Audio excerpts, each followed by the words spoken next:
Diploma electrical engineering के subject code EE 302 utilisation of electrical power and traction के lecture की series में आज हम कंटिन्यू करेंगे अपनी यूनिट नंबर 1 के टॉपिक नंबर 1.4 के फर्स्ट पार्ट को। यूनिट 1 है हमारी इंडस्ट्रियल यूटिलाइजेशन और जो टॉपिक 1.4 का जो फर्स्ट पार्ट है इसमें आज हम स्टडी करेंगे selection of Motors for domestic uses. Domestic uses में किस किस मोटर में हम कौन कौन सी ड्राइव काम में ले रहे हैं, और डोमेस्टिक यूज में हम देखेंगे अभी fan, swing machine, refrigerator, air conditioners, coolers, mixer and grinders, washing machine और हेयर ड्रायर। तो जो हमें इसमें स्टडी करना है वो ये देखना है कि कौन सी मशीन की क्या कैरेक्टरिस्टिक है और वो किस चीज के लिए ज्यादा यूजफुल रहेगी।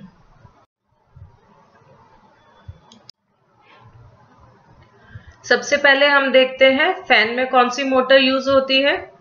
जो हमारा कन्वेंशनल सीलिंग फैन है, जो छत वाला पंखा है, उसमें हम लोग single phase induction motor use करते हैं। और सिंगल फेज इंडक्शन मोटर भी हमारी कई तरह की होती है, कैपेसिटर स्टार्ट, कैपेसिटर रन और परमानेंट कैपेसिटर मोटर।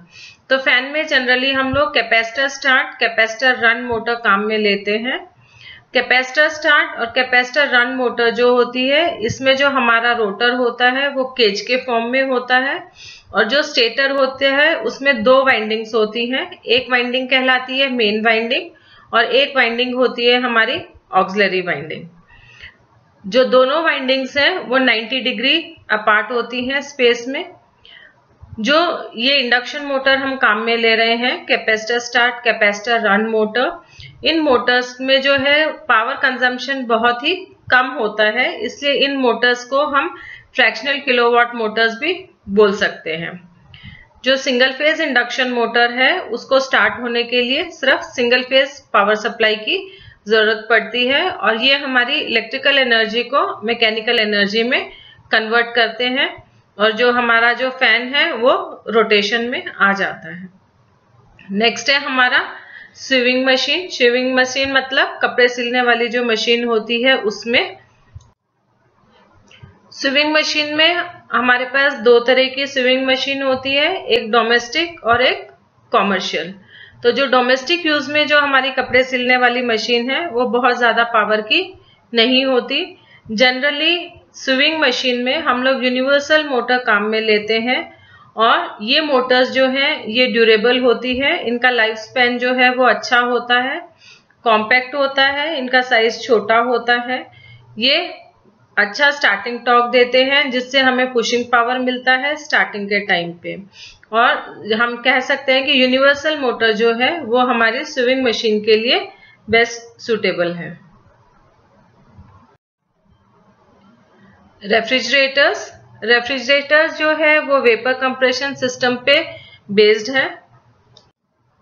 रेफ्रिजरेटर्स में जो मोटर काम में ली जाती है, जो कंप्रेसर में होती है, वो थर्मोस्टेट कंट्रोल होती है ताकि वो टेम्परेचर को सेंस करके ऑटोमेटिकली मोटर को कंट्रोल कर सके।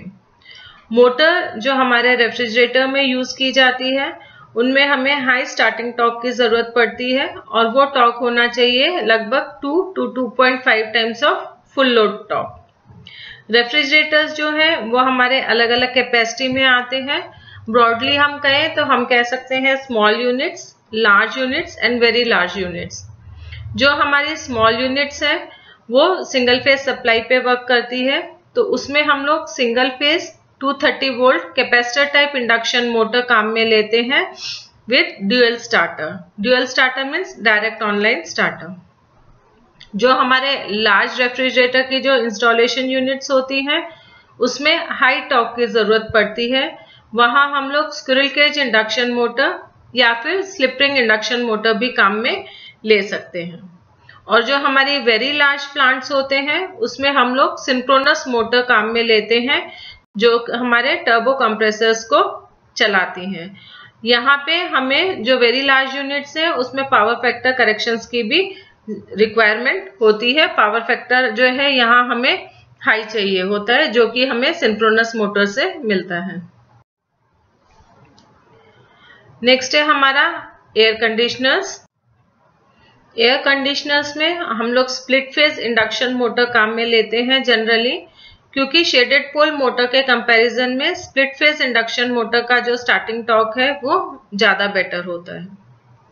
कूलर्स, जो डोमेस्टिक कूलर्स हैं, कूलर के अंदर हमें दो मोटर की जरूरत पड़ती है। एक मोटर होती है जो हमारे फैन को, या हम कहें जो हमारा ब्लोवर यूनिट है उसको चलाता है। यहाँ पे जो फैन होता है वो हमारा एग्जॉस्ट फैन टाइप होता है, और वो इस हिसाब से लगा हुआ होता है कि ये फैन बाहर की हवा को अंदर की तरफ फेंकता है। तो जो ब्लोवर में मोटर काम में ली जाती है वो होती है capacitor start, capacitor run induction motor.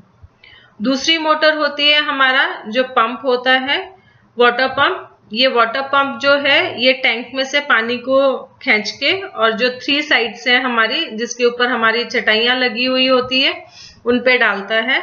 तो जो यहाँ पे पंप है, उस पंप में हमारे पास जो है वो मोटर काम में जो ली जाती है वो है shaded pole induction motor.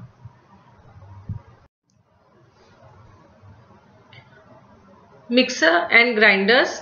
Mixer और ग्राइंडर्स में जनरली हम लोग यूनिवर्सल मोटर काम में लेते हैं।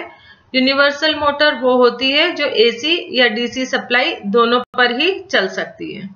तो जो हमारे होम अप्लायंसेस हैं जैसे फैन, मिक्सर, रेफ्रिजरेटर एक्सेट्रा, इनमें हम लोग यूनिवर्सल मोटर भी अपने रिक्वायरमेंट के हिसाब से काम में ले सकते हैं। यूनिवर्सल मोटर जो होती है इसमें हमारे पास हाई पावर आउटपुट होता है विद स्मॉलर साइज, मतलब मोटर का साइज छोटा होता है पर आउटपुट में जो पावर मिलती है वो हमें ज्यादा मिल जाती है। स्टार्टिंग टॉर्क जो है वो हाई होता है लो स्पीड्स पर भी, और ये मोटर्स, यूनिवर्सल मोटर्स जो है ये हाई लोड कैरी कर सकती हैं। नेक्स्ट है हमारा वॉशिंग मशीन्स। वॉशिंग मशीन्स में हम लोग कैपेसिटर स्टार्ट इंडक्शन मोटर्स काम में लेते हैं। इन मोटर्स की जो रनिंग परफॉर्मेंस है वो सेम वैसे ही होती है जैसे स्प्लिट फेज मोटर की होती है, पर कैपेसिटर स्टार्ट इंडक्शन मोटर का जो स्टार्टिंग टॉर्क है वो ज्यादा अच्छा होता है, और इसलिए इसको हम लोग मेनली वॉशिंग मशीन में काम में लेते हैं। मशीन्स में हम लोग परमानेंट स्प्लिट कैपेसिटर मोटर भी काम में ले सकते हैं, क्योंकि परमानेंट स्प्लिट कैपेसिटर मोटर की एफिशिएंसी जो है वो हाई होती है। उसका ऑपरेशन जो है वो क्वाइट होता है, मतलब नॉइज कम होती है इसमें, तो साइलेंट ऑपरेशन होता है, और ये कंटिन्यूअसली अपनी डायरेक्शन को रिवर्स कर सकते हैं, मतलब क्लॉकवाइज और एंटी क्लॉकवाइज में। तो जो हमने देखा होगा वॉशिंग मशीन में जो हमारा ड्रम होता है वो क्लॉकवाइज और एंटी क्लॉकवाइज दोनों डायरेक्शन में रोटेट होता है, ताकि हमारे जो कपड़े हैं वो अच्छे से टंबल हो सके और क्लीनिंग जो है वो बेटर हो सके। तो इसलिए परमानेंट स्प्लिट कैपेसिटर मोटर में जो है वो डायरेक्शन को रिवर्स करना इजी होता है। तो इन सब कैरेक्टरिस्टिक की वजह से हम लोग जो है परमानेंट स्प्लिट कैपेसिटर मोटर को वॉशिंग मशीन्स में जनरली यूज कर लेते हैं। Hair dryer. हेयर ड्रायर में जो हमारी रिक्वायरमेंट होती है वो होती है, एक तो हमें हाई स्पीड चाहिए होती है, फिर क्योंकि ये हाथ में पकड़ के काम में लिया जाता है इसलिए हम चाहते हैं कि इसका वेट भी लाइट हो। तो इन दोनों रिक्वायरमेंट्स को देखते हुए हम जो हेयर ड्रायर में मोटर काम में लेते हैं वो छोटे साइज की परमानेंट मैग्नेट डीसी मोटर काम में ले लेते हैं, क्योंकि हेयर ड्रायर में जो हमें हाई स्पीड चाहिए होती है वो होती है लगभग 18,000 to 2,000 आरपीएम, और इतनी स्पीड जो है वो छोटे साइज की एसी मोटर में पॉसिबल नहीं है, तो क्योंकि उनकी स्पीड जो है वो फ्रीक्वेंसी पे डिपेंड कर रही है। साथ के साथ जो हमारी ये है परमानेंट मैग्नेट डीसी मोटर, वो नॉर्मल पावर फ्रीक्वेंसी, नॉर्मल जो फ्रीक्वेंसी आ रही है उस पे हमें जो है 1000 वॉट से कम रेंज पर भी हमें हाई स्पीड दे देती है, और इसका वेट भी काफी लाइट होता है। इसलिए कुछ अप्लायंसेस जैसे hair dryer, blender, vacuum cleaner, इनमें हम लोग परमानेंट मैग्नेट जो है डीसी मोटर काम में लेते हैं।